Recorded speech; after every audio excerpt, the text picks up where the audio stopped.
7 week 7 vegetables ఛాలెంజ్లో ఈరోజు క్యారెట్తో 4th recipe. Almost అందరం చాలా రకాల పచ్చళ్ళు ట్రై చేస్తుంటాం, కానీ మీరు ఎప్పుడైనా క్యారెట్ పచ్చడి ట్రై చేశారా? నేను కూడా క్యారెట్ పచ్చడిని ట్రై చేయడం ఇదే ఫస్ట్ టైం, కానీ టేస్ట్ మాత్రం చాలా బాగుంది. స్వీట్నెస్ అలా ఏం లేదు, కొంచెం కారంగా పుల్ల పుల్లగా చాలా బాగుంది. మీరు కూడా ఒకసారి ట్రై చేయండి. ఫస్ట్ ప్యాన్లో ఒక 2 స్పూన్స్ దాకా ఆయిల్ వేసుకొని కొంచెం పెద్దగా కట్ చేసి పెట్టుకున్న ఒక 2 ఆనియన్స్ వేసుకున్నాను.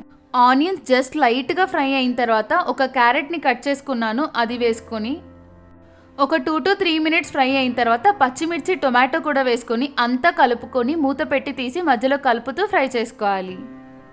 క్యారెట్స్ అవన్నీ ఫ్రై అయిన తర్వాత స్టవ్ ఆఫ్ చేసుకొని చల్లారిన తర్వాత అందులో సాల్ట్ కూడా వేసుకొని గ్రైండ్ చేసుకోవాలి.